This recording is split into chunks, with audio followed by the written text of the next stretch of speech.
Hello, I'm Abby Paulson, Assistant Curator of Public Programmes at Artist Mundi. Helo, fy enw I yw Abby Paulson, ac rydw i'n curadur cynorthwyol mewn rhaglenni cyhoeddus i Artist Mundi. My pronouns are she, her. I am here in Machynlleth in Wales. I am a 27-year-old cis white woman. My hair is dark brown and tied away from my face. I'm wearing an olive green cardigan and my background is blurred. Welcome to our first At the Table talk with Anawana Haloba, one of the 6 artists we are working with on Artist Mundi 11. This evening we are joined by Fatima Bintou Rassoul, curator and director of Raw Material Company, independent curator and researcher Nneoma Angela Okorie, and writer and artist Kandace Siobhan Walker. We also welcome Nikki Harris and Ali Gordon, who will be interpreting this talk together through British Sign Language. These conversations exemplify a core aspect of our mission, which through examinations of individual artist practice, seek to stimulate dialogue and debate, internationally and locally, that develop a greater understanding of ourselves, of others, and the relations between distant and familiar cultures. This programme of talks is supported by British Council, to whom we express our sincere thanks to. Anawana Haloba is one of our artists for Artist Mundi 11. She is exhibiting work at Aberystwyth Arts Centre and the National Museum in Cardiff. Her work explores the positions of different societies within varied political, social, economic, and cultural contexts, rooted in the ideological and post-independence framework of her home country of Zambia. Her artworks often begin as drafts of poetry, which she uses as the basis to create sound works within performative installations. I now welcome Anawana Haloba to join us on the screen to talk about her installations for Artist Mundi 11. Welcome, Anawana.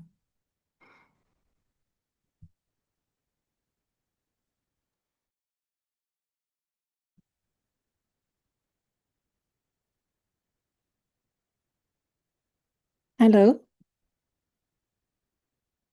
my name is Anawana Haloba, and I am a brown woman wearing what you'd call a Rasta beret with the red, yellow, and green colors symbolizing unit, freedom, and a shared recognition of everyone, also called the Pan-African colors.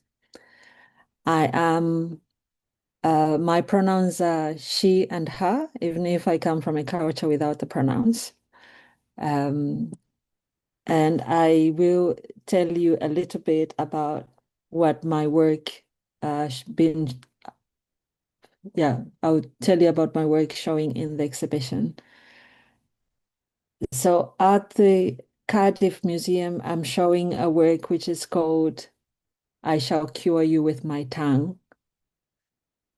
It's a work.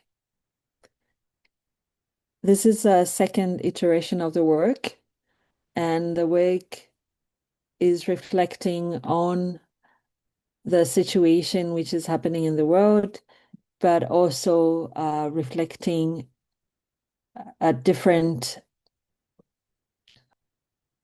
so the work is showing is a sound work with 4 dishes, and in each dish there's a tiny speaker which you can hear speaking to you, whispering almost.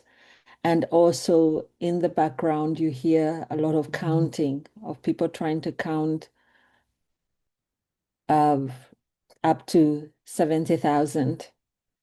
And this, when it was recorded, it was also reflecting on what is happening around the world, the genocide in Palestine. And I invited people to count. First, the work came from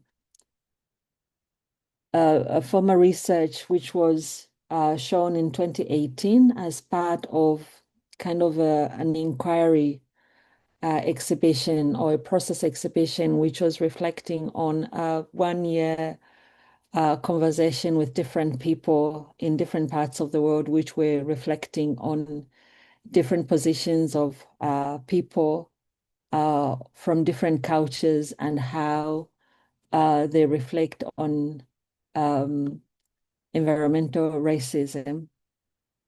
Um, and at Aberystwyth, I'm showing not so old work from 2021, which is called I Shall Cure You, sorry, which is called How to Repair My Grandmother's Basket.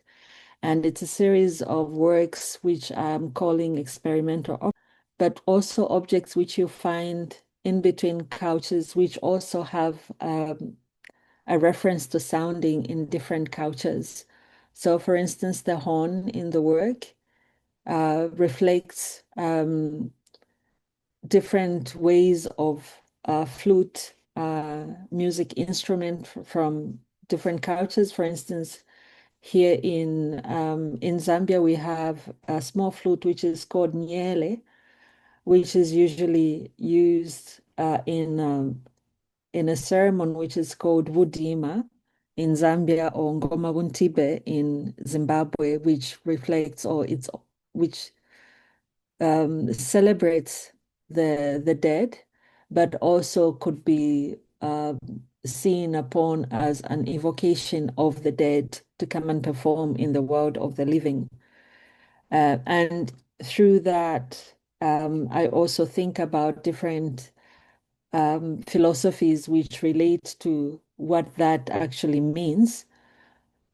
And in this work, How to Repair My Grandmother's Basket, because the idea of the grandmother, which is more a core kind of igniter of that everyone who lives in this world has had a grandmother at some point, even if maybe they don't have any connection. So in a way, symbolizing a sort of a kind of historical connection of which we can relate to as human beings. So reflecting on a humanistic way of looking at the world and the societies around the world. Um, so I wrote a poem. I wrote this libretto, which is performed uh, by eight women and two males. And the voices also the characters, because the objects you see, for instance, in the image, I don't think of them as object, but I think of them as vessels, so an extension of the actors.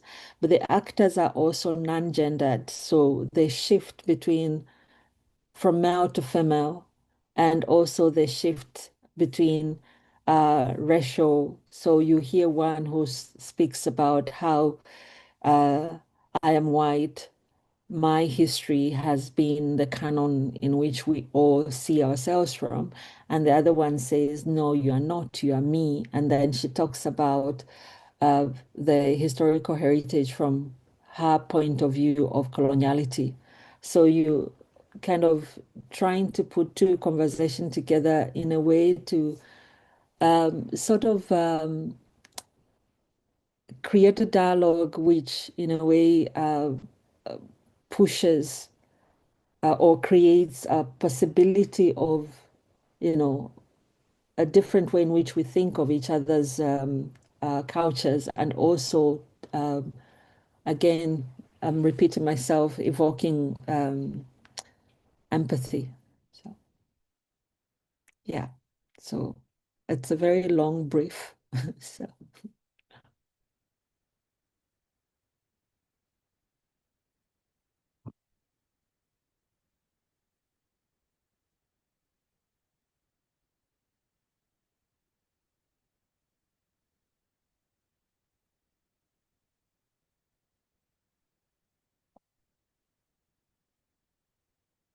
um, it would be nice to have the discussant to Fatima, Naoma, and Kandace.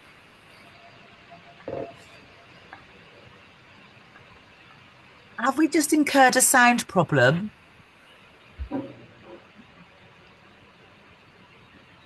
No. No, I don't think so.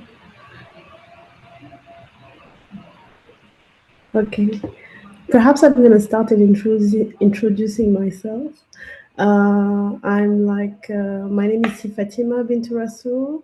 I'm one of the speakers of the session, curator and director of program. My pronouns are she, her, and I'm a Black woman in my late 30s with dark curly braids hair, which reaches above my shoulders, and I'm wearing brown classic cat size glasses, and I'm wearing a dark blue round neck pullover and a big necklace, and my background is black. Perhaps I hand it over to you, Candace. Thank you. I'm Kandace Siobhan Walker. I use she, they pronouns. I'm a Black woman in my 30s with dark hair in a bun, and I'm wearing a tan shirt and semi-rimless tortoiseshell glasses. And I'll hand over to you, Nneoma. Hi everyone, my name is Nneoma Okorie. I am an independent researcher. My pronouns are she, her. I am a Black woman in my 30s with short hair. I am wearing a burgundy shirt. I'm currently in my study. Background, I believe, is light beige. Um, I hand it back to you, Fatima. Perhaps you have a question for Anawana. Okay, so Anawana, first of all, thank you for the brief and thank you all for this wonderful invitation. It was a real pleasure to start being in conversation with you a few weeks ago and also meeting, thanks to this occasion, like Candace, and seeing again Nneoma. I remember we have a very interesting discussion when you were presenting and sharing with us your practice, but also talking about how to repair my grandmother basket. And I remember that I've been very interested in this idea of the very title of this work and how the re is put into bracket and pair and the ideas you have around it when it comes to weaving again people's relationship, but also quite in a way or another finding ways to create new possibilities and new futures. I remember this is a work that you've been developing just right after COVID with different students from different geographies. So what you were saying was also that the grandmother was the elements that ties the student between themselves, and then repair was a way for you to reflect on the coloniality, but also how does the decolonial process unfold. Would you like to perhaps like dig more into that and reflect back on this conversation with us?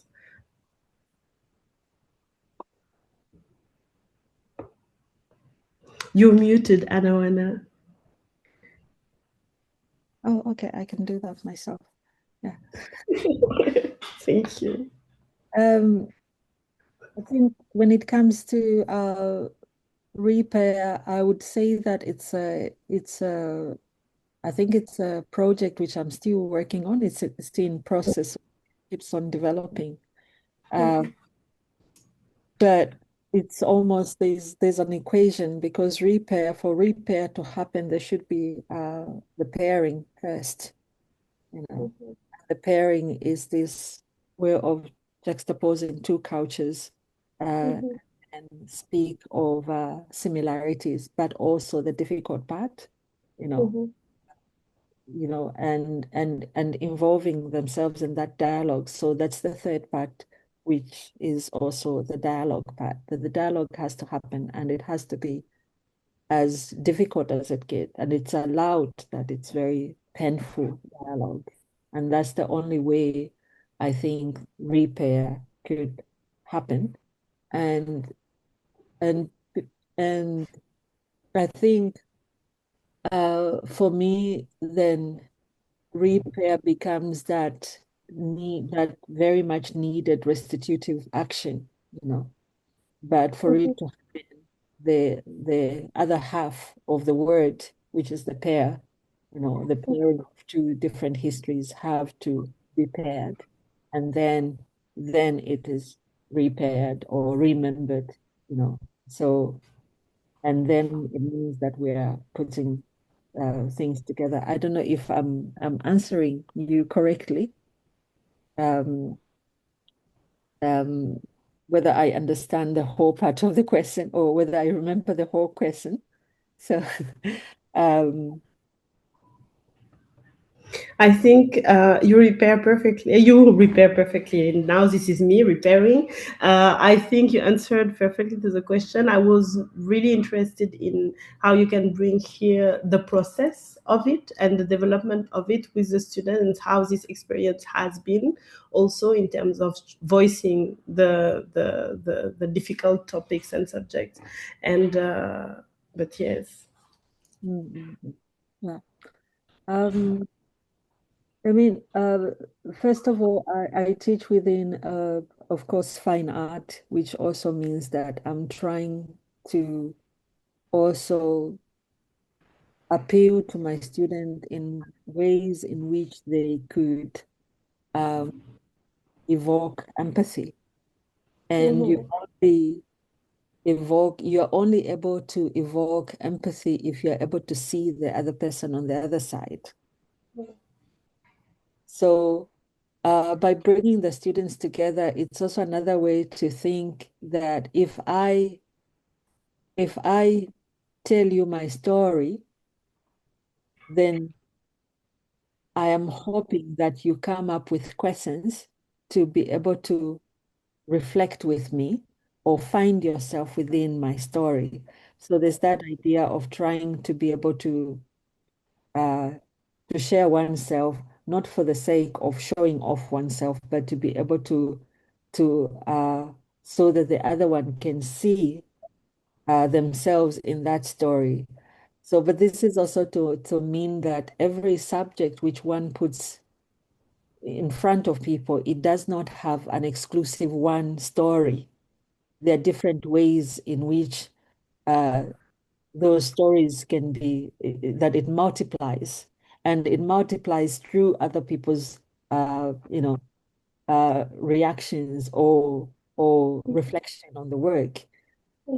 So I think for me that was very important. So this is why the idea of repair, like how do you practically, make it in such a way that the students or the community in which you are sharing this idea that they are also able to share themselves with you while as they are reflecting on each other. Because I practically, illustrating dialogue at the core of repair. So in a way, I think that to have dialogue is the first action to see. Each other. And then the second action of dialogue is to listen. So these are the points which I am also thinking of, because if I share myself, then you'll see me and you listen to me. But you also ask me questions, which means I will be able to see you. And the fact that I'm telling you my story, I'm somehow seeing you because I'm trying also to be able to, So it's like I was just thinking, like in my dad's language, where the opera comes from, it's like wawonwa, ihanda kubona, twabonwa. It's like I see you. Yes, I have seen you too, and now we have been seen together. So so so it's from that kind of I'm playing with these ideas when it comes to repair, because just by that you create a kind of a kinship, in of not a kinship. It doesn't necessarily have to be like we have to be both brown, No. which is based within the humanistic understanding of who we are as human beings. And also that means also that we can argue, but at the same time we can agree, but also also accept to disagree and still be there in the same space. Long answer. But it's a beautiful one. Should I hand it over to Kandace or Nneoma, or can I ask another question? Go ahead, ask another question if you feel like. Because like Anawana, you were talking about the opera, and I was just like, when we have this first conversation and reading through the leaflet and understanding also how you bring the opera in your work, I would love you to share also about like from our many perspective, opera seems to be something that we inherited from the West. And what you're articulating is clearly that actually is embodied in our culture through different ways. And perhaps we don't call it that way, perhaps it doesn't come in the same shape, but it has had a role in terms of knowledge transmitting and how do we relate to archive and how do we relate also to each other. How do we create space for opacity also, but how do we create space for us to carry knowledge and pass it to the next generation? And I remember in our conversation, there was this very specific moment that you were talking about, like that you experienced when you went back to your hometown, and the history of your father also being part of this process of participating and also being one of the figure that carries like the performance. Should I call it like that? I'm not sure. But I would love you to come again on this specific moment and specific story, but also how do you relate to the opera as a form? How do you dismantle the conception and disorganize or shackles the relationship that people has with its form in terms of like reading it from a more Western epistemology, and how do you carry it in your work, even like in the installation form, the vessel that you're putting and that you install in the space, the stage, how does it connect it to what you have been inheriting from your father and your culture, and how does it transpire in your work? I don't know if my question is understandable. Yeah. I think if a true definition of opera is that it is a form of being through music to transmit tragedy, love, and the mystery, Mm-hmm. or myth, that the operatic traditions within most African culture also do that. Mm-hmm. And they are referred to as opera. The only thing that in front of the opera, they add folk, you know. So, and then you go back and you think that, okay, when opera was made first, in the way we understand Italian opera, was also that they were trying to look at Greek mythology, you know, Mm-hmm. and trying to, work with that to create this kind of pure, art. But by then, it didn't have any kind of attachment to the idea of the way we think of opera today, like this class, because that's another acquired Yeah. notion of opera, because when it was started, it was not started as this art for the high, Elite. class, for the elite, yes. So, um, so if you take it from specifically that position, and and then you think of it like if the other operas are performing, are transmitting the same, why should the other one be different, or why should the other operas not be accepted in the same way? Why should I also treat them or take them as methodologies, of creating a different kind of opera and actually write a libretto for it, write a music for it, but to be performed not within the Western construct of opera, but to be performed within the traditional opera. And then again, when you actually look back, like opera was performed way before, even before Europe, Mm-hmm. opera. I think the first opera in the world was performed in China.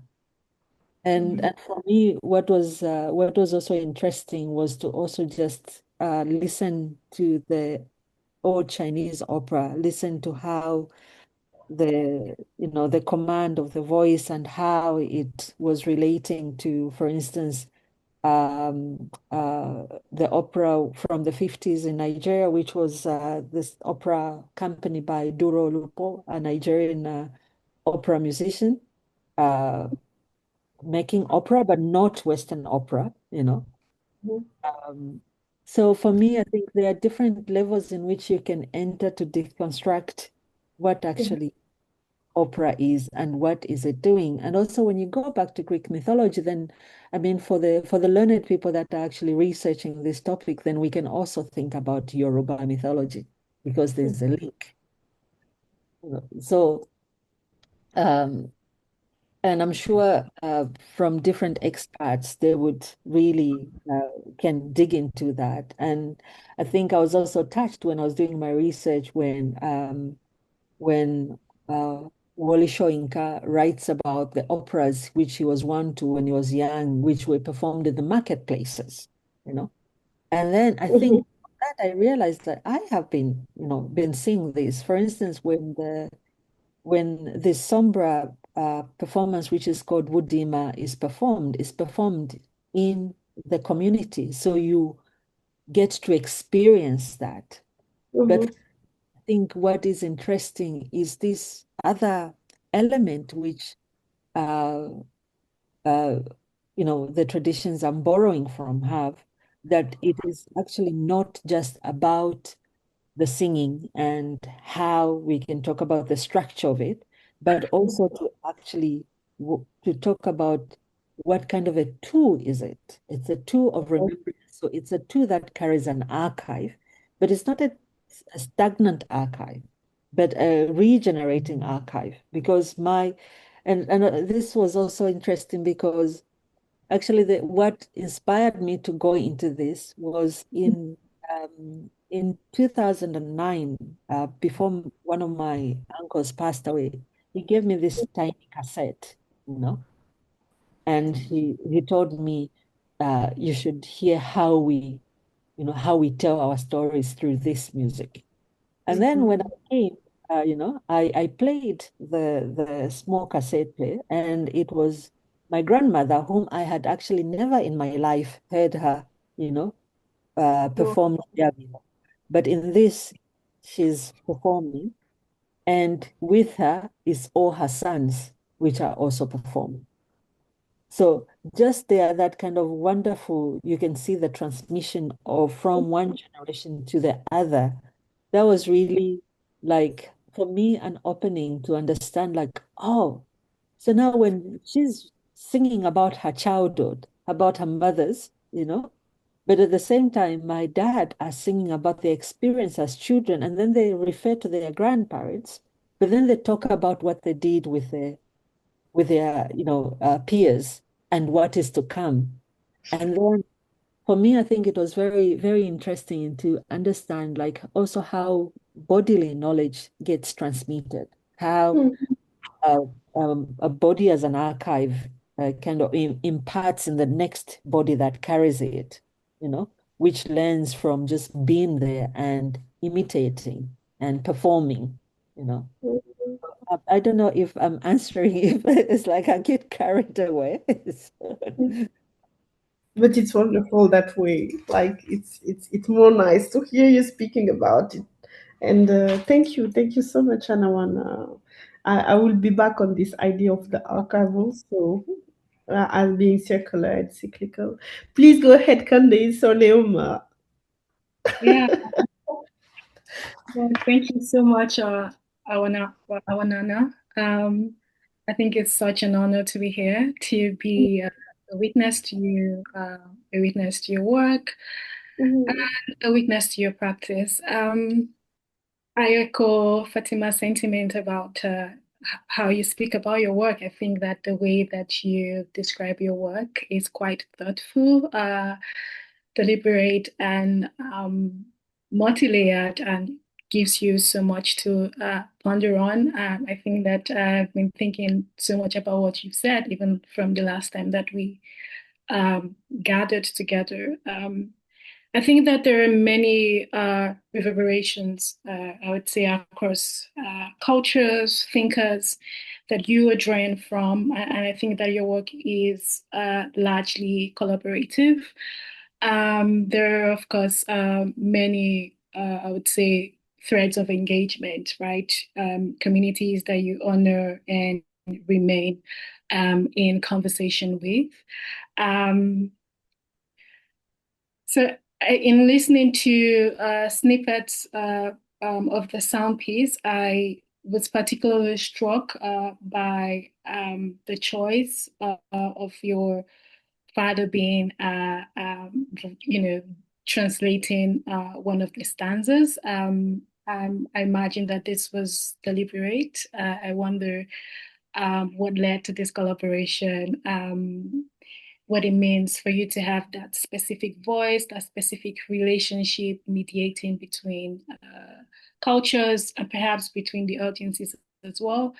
I was wondering if you could speak to if this entire process was more of you bringing to the fore questions about transmission, inheritance, and orality. This is also a callback to Fatima's question about how you're sort of dismantling the Western imaginaries. Yeah. I think, I mean, just like when I explained listening for the first time to my dad, because I mean, I grew up listening because when I was small, every time when he had taken a bath, he would walk through the corridor, singing, performing Giavilo, basically, the one of remembrance, you know. And he has a very particular way of uh, because the thing is like in my language we have Giavilo, which is form, and Guyavila, which is the action or the practice. So right now I'm trying to, I'm almost like I have to say it in Tonga, like when my dad is walking through the house and Balaya Vila, he's performing. It's a very peculiar because I have never heard anyone uh, perform the same way, you know. And when I realized, as I said, like when I heard this all of them together, this is around 2010, and it stayed with me. I think a part of me said, I want to learn how to, you know, how to actually, perform it myself. Then I have been removed somehow from that environment. I'm living somewhere else. And I think what has been now, of course, when I am working with this material and going to the core within the oral uh, kind of structure of things, I think I'm also inspired by the idea of, I mean, I don't like using this word. Now I'm forced to use it now in this text. Like what is actually decoloniality, you know? And I've been very touched by Hari Garua's definition of decoloniality. Hari Garua was a Nigerian poet uh, and scholar who died, I think, 2 years ago, where he says decoloniality is simply putting the needs of the oppressed in front of knowledge building. So, and uh, putting the needs, of the oppressed. So in a way, I have to perform within my language or within a practice which is based in my culture without me trying to interpret myself so much, but as a vehicle to transmit something more um, more particular, but which also breaks some of the barriers which is there, because most of the time we'd say, oh no, there are no, what kind of methodologies do you find in this process? So in a way, that's now me going back to like how to be a scholar coming from within that tradition, and also maybe as answering to Izzy Mosoudian from Senegal, who says, what kind of uh, what kind of set of tools of research does an African scholar can they evoke, or to bring to the core in order to work with this knowledge? So I think for me that's so there's a vehicle, there's part of it of inheritance, which of course, if I inherit this, but also of finding ways in which I actually use this knowledge to explain different kind of structures which are based within a community, and also how to speak about the hard things. So I don't know if I'm answering. I can hear myself thinking at the same time I'm talking. So it's I told you guys that I have these 7 people in my head that tend sometimes they can be loud and start talking on top of each other. So, so yeah, so I'll come back around. I just need to go back to me, so without the loud noises of my mind. So I think you did. You responded to it perfectly. I mean, you spoke about that idea of inheritance not being singular, but having diverse entry points, which in some way responded to the question. Yeah, I'll allow Candice. I'm sure she's been waiting to ask a question. So, Candice, please go ahead. Thank you. Thank you, everyone. And Anawana, it's so wonderful to hear you talk about your work. My brain is just firing on all cylinders. So I'll see if I can formulate this question properly. What you've said about empathy and dialogue and strategies for accessing empathy within ourselves through other people's stories and through reflecting on our own and how others see us was really interesting to me in terms of how, for example, like I shook you with my tongue, how the way you use, or I guess both pieces that you spoke about, the way you use objects and voice, and how how you create those spaces where people aren't just encountering a story, but a repair that creates something as well as restoring something. And I was interested to know whether or how much you consider the response to your work in terms of research, how that affects your research, or what kind of encounters you've had through what people bring and discover through those encounters, if that makes sense. I mean, there's a thing of also that when you create something, as I say, the dialogue is also dialogue which you can have with uh, you putting something in there and somebody encountering it and then responding to it. And that in itself, because when you look at the work, there's always this idea of some kind of a collective in the work itself. But then when the audience comes in, they are then implicated within a performance which maybe they had not prepared themselves. So, and that comes in a way in which I think there's a part of me which is so obsessed about dialogue that I want it to continue, but not just with me and the object and or the vessel, and but also when I'm removed from that. So for instance, in how to repair my grandmother's basket. So you have some voices that they're so confrontative that the viewer can think that that is basically meant for them, you know.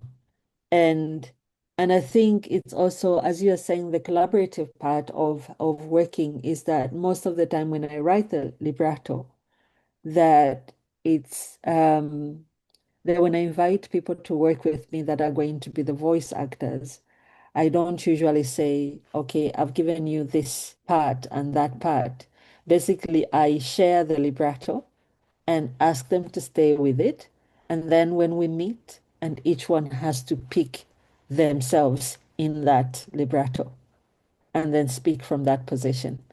So, um, so that's one way I think in which that kind of conversation has come in. But there's another conversation which I have heard a number of times, the way the objects can become these traditional, kind of objects. What is this? What is their space within contemporary art? Um, Despite that they carry very expensive speaker drivers, very expensive brands of speaker drivers because they produce really good sound, because the each of the vessel, the object itself, because it's created of different material, a calabash produces totally different resonance in sound wise compared to the horn. A smaller horn has a different resonance. So in a way, it's like each one of the work has got its own character. So you cannot, because then it also shows that each of the object in itself evolves within a culture from itself, to another thing, because I'm putting things together. And I think for me, this is also an idea of rethinking, because uh, in most cases, why most of the time the African object was never really understood as, because it eludes the newcomer who's looking at it, you know, not the person who is based within that culture, but the newcomer who's looking at it. Like for instance, when you look at the masquerade, I'll speak about one of my favorite masquerade from home, which is called Nyapuewo. This is a beautiful woman, and she's this is a masquerade which teaches within a school of young men going into adulthood. But this is a feminine masquerade, you know. And so when you see this masquerade, when you look at it, you are not able to understand. Like now, if we had to think like, what is actually a feministic interpretation of a feminine masquerade teaching boys to become men? So when you start asking those questions, you cannot think of these objects as just, objects, So in a way, there's this part of me which is thinking like, how do I create new iconographies, If Joseph Beuys could bring skin in the gallery, and this is an exciting work of contemporary art which PhDs are written on. What's wrong with me working with these calabashes and horns and skins? Because my people have been working with this. So this is, but then I'm using it differently. And I think this is also to kind of talk about, because things are used differently depending at the period, I'm sure the way, for instance, a mortar was used, or actually the technology of creating a mortar in a different way compared to, grinding on stone, like that has evolved different times. And that is also technology. And so I think when I'm playing with these objects, I'm also thinking of technology. I'm thinking of African technologies and how can they perform within the contemporary. And the contemporary is just me trying to, appropriate them, which is also, that's what artists do. We appropriate objects and ways of being to try to make sense to how we ourselves want to use those objects which are attached to, us through history. So I don't know. Yeah. I'm wondering, because again, I go into this thinking part, which is which is yeah. I think at the end of the day, there's also a playfulness to it, which I really like because I'm playing, but I'm also, I think, rediscovering myself within my culture in a different way. Thank you. Thank you. That also kind of leads nicely into something that I was thinking about since we last spoke. I was curious about how your research leads into your work, or if I know sometimes you have an idea, and you want to kind of research that specifically, not you necessarily, but people generally. But then it occurred to me that you seem to always be thinking, and whether you have one of those research processes that's kind of continuous and sometimes branches off and starts to crystallize. It definitely gets clogged sometimes and jumps off to Korea, Chosan. So, and I watch a shamanistic, you know, kind of so Korean opera, which is based within the Chosan, and I see similarities, but it wasn't even because probably maybe I've been looking at something for a long time and somehow I procrastinate and find myself there and or watch a funeral of somebody I don't know who has died in Nigeria. And then I found out they were the first engineer in Nigeria. But I just stumbled on this information. And that kind of, I start asking about how like communities, look at death, so that becomes, and it's like, like research for fun. And some of it kind of finds itself within the practice in one way or another.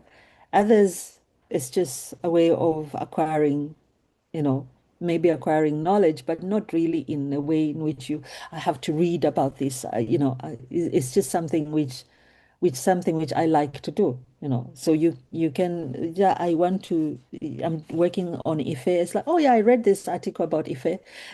I can send you all the all the different, I pile the articles I'm reading in a folder, and then I send it to somebody, so it made sense for somebody else. So I think there are all these kind of layers in which you read, write, and I think what I'm been trying to explain also that I love to think. I do thinking as just thinking, as for fun. So I also write because there's a dialogue when you're reading a book. You start having a conversation with what is written in the book, and then you also start having a conversation with yourself of maybe an encounter in the book, which is so that creates a different writing. And some of those writing kind of somehow stops from being, you know, seen as words on paper, but into becoming something else, maybe an object, maybe an image which I see, and that becomes the work. So there's also for me, I think it also becomes with something which I'm writing, which I'm talking about. I don't see writing as something which I have to explain my work, but that I think of writing as a way of making, you know, and maybe also almost becoming blasphemic if we think of Christianity, and you know, when God created the world, he said, let there be rivers and waters, and the word shifted and it became rivers and and mountains and things. So I kind of I'm interested in this switch of being able to create. Is like, what does it mean to create? How does things, kind of move from words to voice to image to object? So there's this kind of loop which goes continuously, and I think this is for me, that's where my work comes, because I would not be able to tell you like, look, I saw this topic and then I went to do this, because even the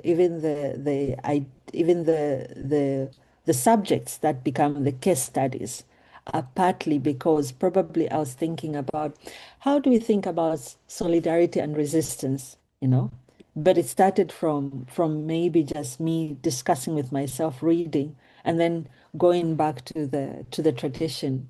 How do you perform solidarity? How do you resist as a people?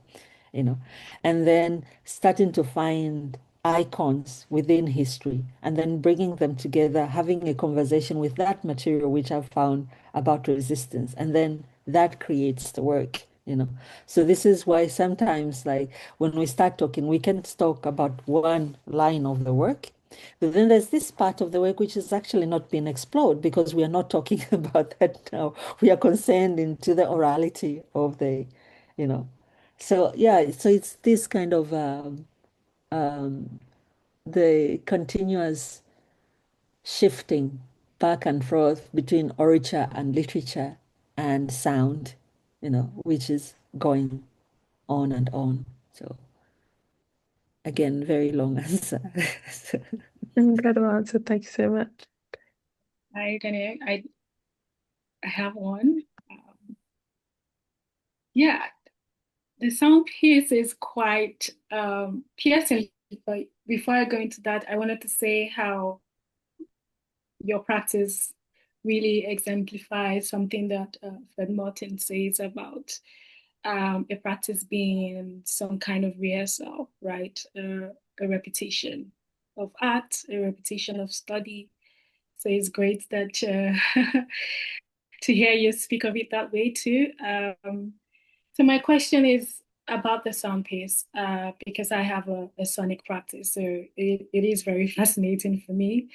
And when I listened to it, it was quite piercing, almost otherworldly, if I can say that. I think that's the right word I wanted to use. Right, there are performances and non-performances. You hear footsteps, there's singing, there's drumming as well. A lot of things, come together really well. I wanted to ask, if in some way there's a question about the kind of listening that you ask of the audience, because for me, I think that listening is an important entry point to your work. It is one of the inseparable aspects of the work itself. And to listen, to truly listen to anything, to sound, is to shift focus to what is immediate, what is directly in front of you, what you need to hear. And it's often an invitation to a kind of attention, perhaps a kind of confrontation, which I think you've mentioned as well. And complication as well. You can complicate ideas through that way. So it's just really thinking about the kind of listening that you ask of the audience, and if it's something that you considered when you were putting the work together. Yeah. I think because when both operas, because the opera now, which is Looking for Mukamsava, which is showing at the museum now, it has these tiny stools which you can sit. So there's the idea of a sound that goes to a scream, to a whisper. It just means that it requires so much from its viewer. So this is why I was also, I mentioned about that the viewer becomes a performer within the work without themselves. So they're implicated because what is required from them when there's a whisper and what is required from them when there's a shout, they're two different feelings, and they have to feel those feelings when they're in the space. So, again, in the idea of repair, for repair to happen, one has to have deep listening, and not hearing, to listen with your body, with your, with your soul. Like, what kind of listening is that? So, what kind of energies or faculties can one, put to play in order to actually be able to do that? And it's also very possible to miss as well. But this is also to kind of because in the work you also have silent sounds, you know. After a shout, all of a sudden it's quiet. That's when the viewer now has to listen to themselves as well, you know. So what just happened? So this is it's something which I play with as well when I'm making the work because I want to have that. Like in the other work, you have also the objects in which they are playing kind of informs how the sound should come. Like in the other work, you have this, like it's almost like somebody's screaming through their, you know, through their mouth I mean, with their hands covering their mouth. So like, how do you create that muffleness, you know? But to also make, you know, because when you listen to music, you start moving your feet, for instance, you know, or you start nodding your head. So in a way, in the same way, it's like if you are hearing this muffled voice, what happens to your body when you're standing next to the work, you know? So this is for me, it's also like this is why I call them vessels and not objects, because they are living in themselves. So Yeah, yeah. Thank you. Yeah, I agree that the act of listening is a certain kind of closeness. I think proximity to that thing, proximity to that vessel, right? And it's quite intimate, right? So listening is never neutral. It's not passive. It's like you said, it's relational. And so, I mean, it's a lens through which I'm looking or engaging with your work because I've always thought about how the sonic can be a form of knowledge, of knowing time, of creating conditions where active listening is happening and things are being absorbed, right? Of also situations where you can be comfortable when there is incompleteness or partial understanding, right? It's okay to have, to an extent, a certain kind of understanding, but also be fully engaged in the work in that way. So yeah, it was something I was thinking about as well. And thank you so much for your response to the question. thank you for the question.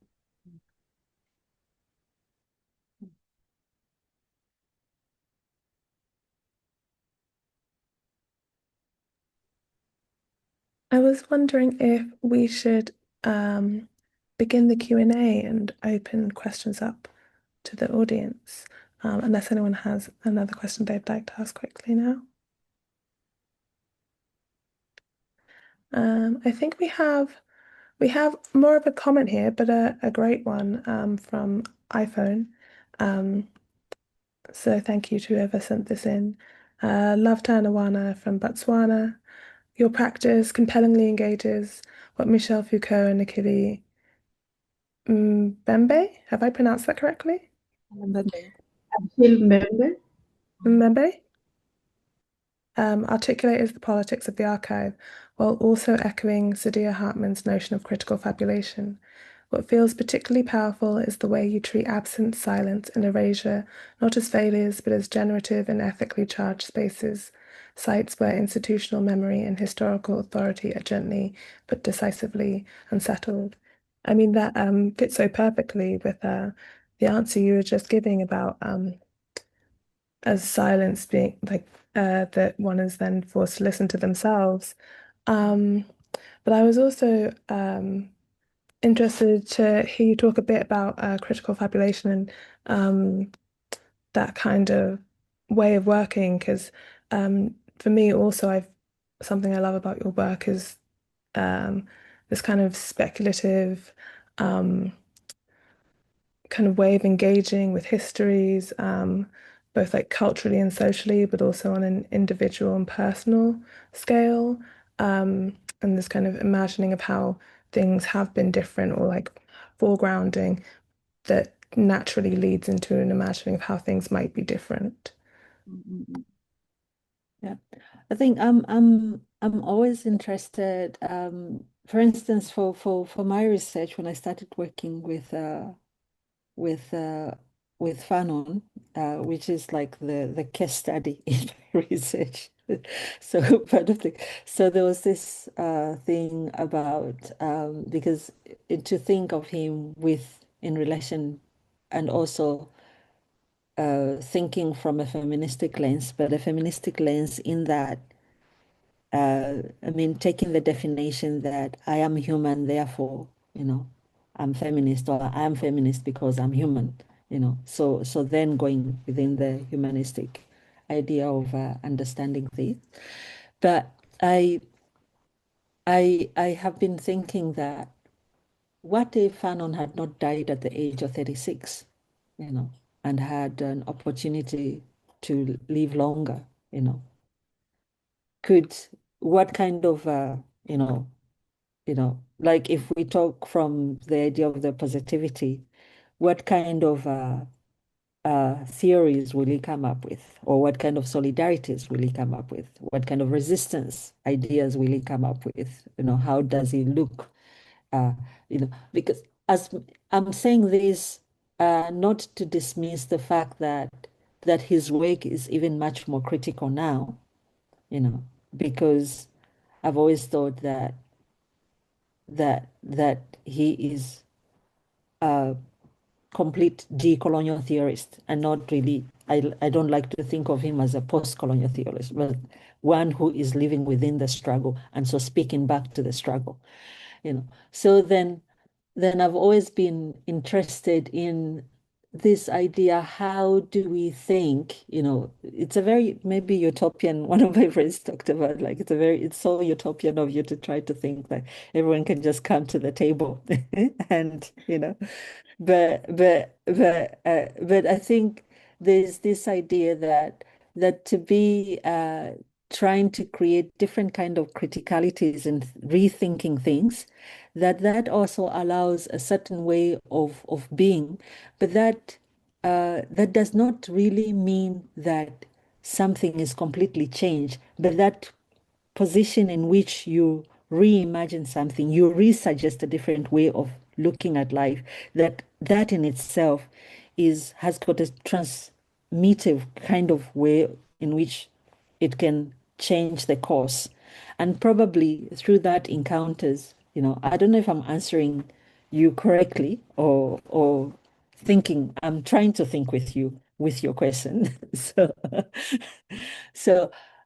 so for me, I think it becomes interesting to kind of imagine, I come from a country in which it was the hub of the liberation struggle movement of Southern Africa from 1964. At the independence, we had 16 headquarters of the liberation struggle of Southern Africa.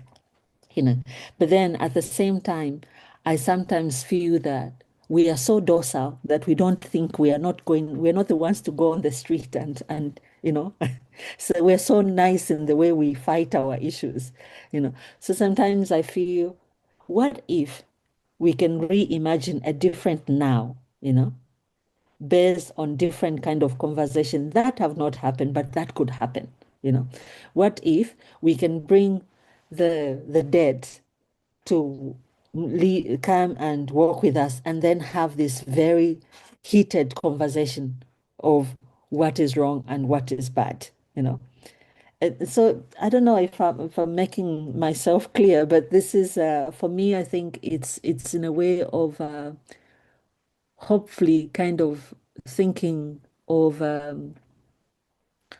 ideas in which we can allow ourselves to have the possibility to accuse, because if we do that, then we push buttons or we make people talk, and I I don't know if I'm making myself clear. So Yeah, absolutely, absolutely. Thank you. That was that was my again. way of trying to rethink critical fabulations from from the point of practicality, like how do I illustrate it within, Uh, A great illustration, a great rethinking. Thank you. We've got a few more questions. So from Fair 11, what is the essence of opera for you? I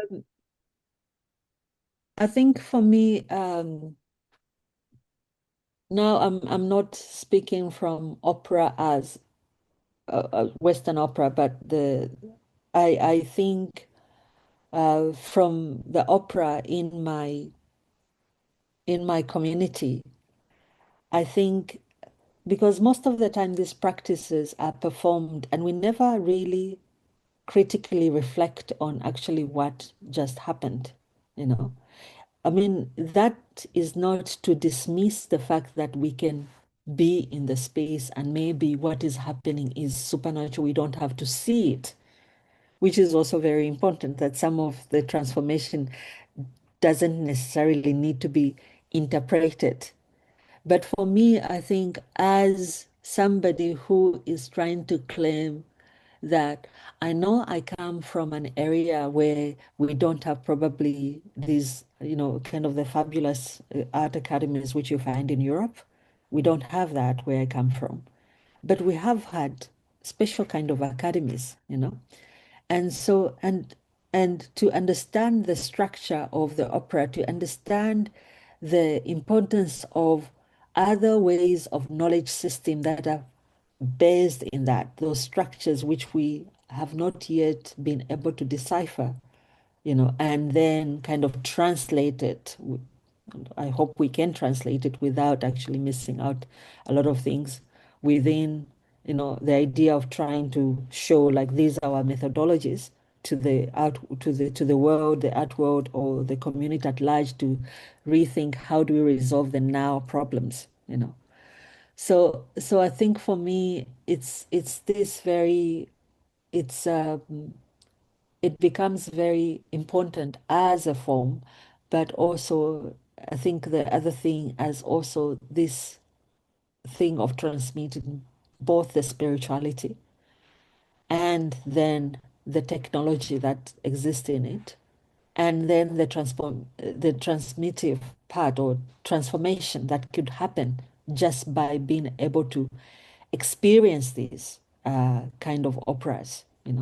And so this is where for me, it's like my tongue kind of suffers every time if I have to go back to say folk opera, because then I'm like, why are you calling my opera folk opera? Why is it folk opera? So and then I'm thinking as well, like I actually love Western opera. I mean, I would not lie about that. I really enjoy it.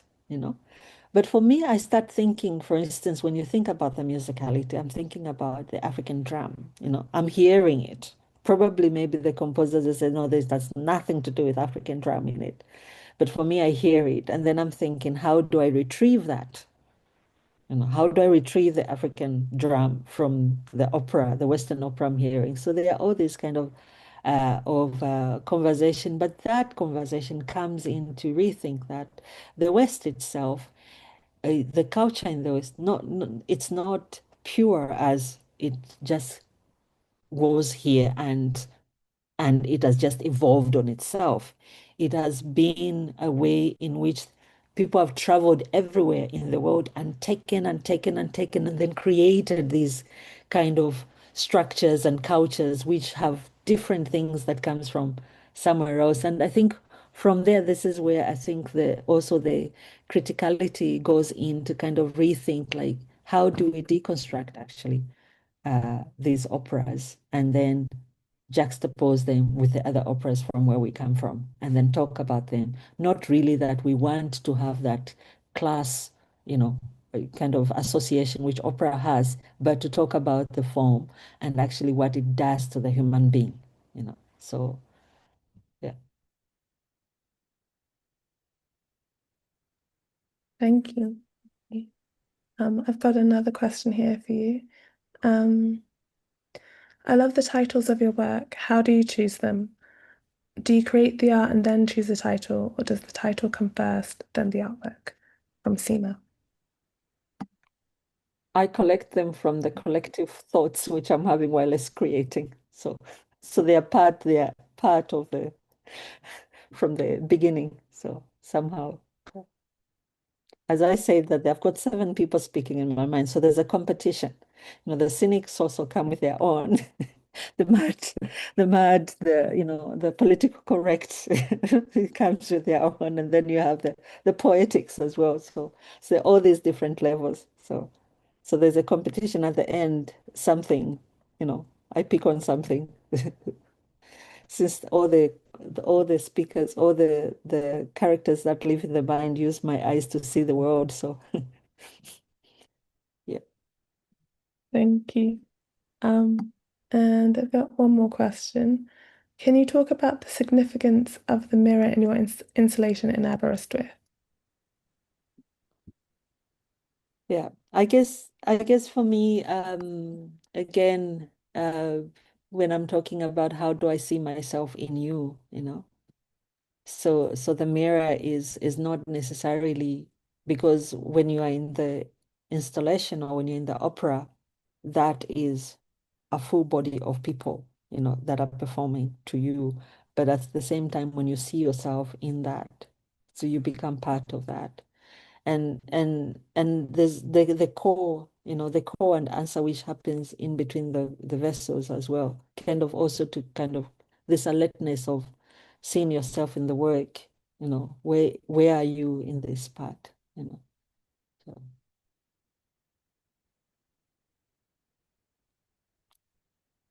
Thank you so much.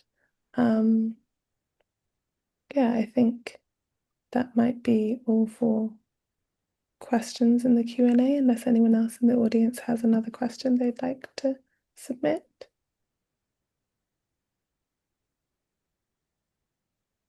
Oh, this one, I wasn't sure what this comment referred to, but I realized it obviously referred to the question that I just posed to you from the same person, saying the viewer is not reflected in the work, but might have been.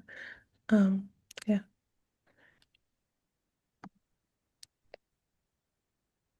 So if there's no other questions from the audience, I guess Fatima and Nneoma, if you have a final question you'd like to ask, please go ahead.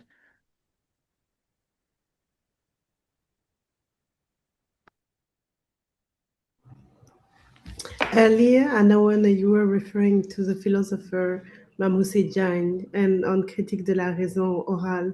And I find it very interesting because we have a colleague called Youssoufa Ferressa who wrote a very interesting text about Mamoussé's reflection and how how do performance but also drama increase the level in which people actually receive the knowledge and receive the sharing, and how archive in general and how it is perceived and seen in different geographies is and how we essentialize the fact that we need to gather, collect them, and be and sit with them. We think in our context in different realm, and we allow the archive to be erased and to be renewed and to be regenerated and to be fit, to be seen or not, to be also, how would you say, reinvented. And I have the feeling that this is also a lot about like how your practice is being developed, and the different vessels are archiving themselves, but moving and living archive, and you're reinventing the opera of your community, your hometown, in different contexts, different geographies, and perhaps spreading different voice across the globe. And I remember when we discussed, you were talking about those 7 voice in your head, and also perhaps the vessels are a way to remove them from the head and put them somehow in each of the forms and vessels that you put in the installation. And I find it very interesting because those voices then confront the word and bring another perspective in it and enrich it and feed it. And yes, when it comes to knowledge production and how it is shared, preserved, or I like to think that we should and we can allow ourselves to actually embrace this blank page and feed it differently in different ways. We don't always have access to this archive or the knowledge in general. And there is this understanding that knowledge is not something that you deserve, or that is like this idea of knowledge being something universal and everyone should have access to. Yes, but there is certain form of knowledge that you need to be entrusted to carry and to give or to gift to the others and to spread across.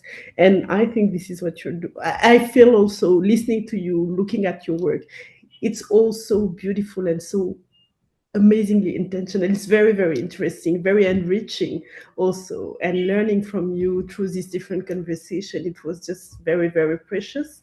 And I have the feeling this is what you're offering us. It's your gift in a way or another. So thank you. Thank you very much. And all of you.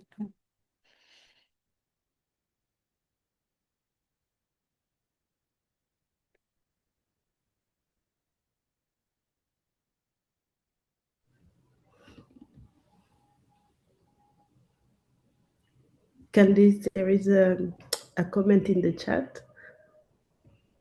Would you like me to read it? Oh, go ahead. Yeah, sure. So you receive this message from Wanja, and she or he, I'm sorry, like Wanja said, not a question, but appreciation. I followed your practice for over a decade, and it's great to see you reaching new depths in your practice. Always inspiring hearing you speaking about your work.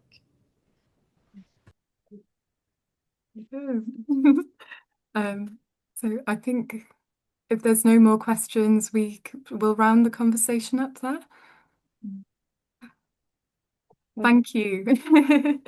I really enjoyed listening to that, and yeah, just to echo the importance of seeing and listening to everyone. And now I know, Anawana, that you call your objects vessels. I need to rewrite our amazing engagement resources that we've written about your work. And I just want to thank you, Anawana, Kandace, Fatima, and Nneoma this evening for sharing your thoughts and engaging in this collective discussion. And thank you, Ali and Nikki, as well, for interpreting the event. Diolch. You might see in the chat that there's some survey links. If you please have the time to fill in some evaluation surveys, this feedback really helps us continue to be able to have these discussions.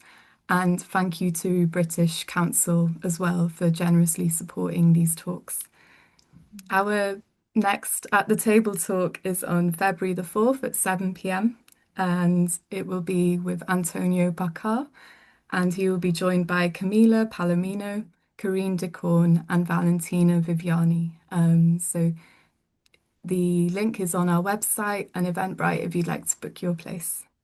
And we hope to see you then. Thank you, everyone, and good night. Thank you. Thank you, everyone. And thank you, Abby. Thank you.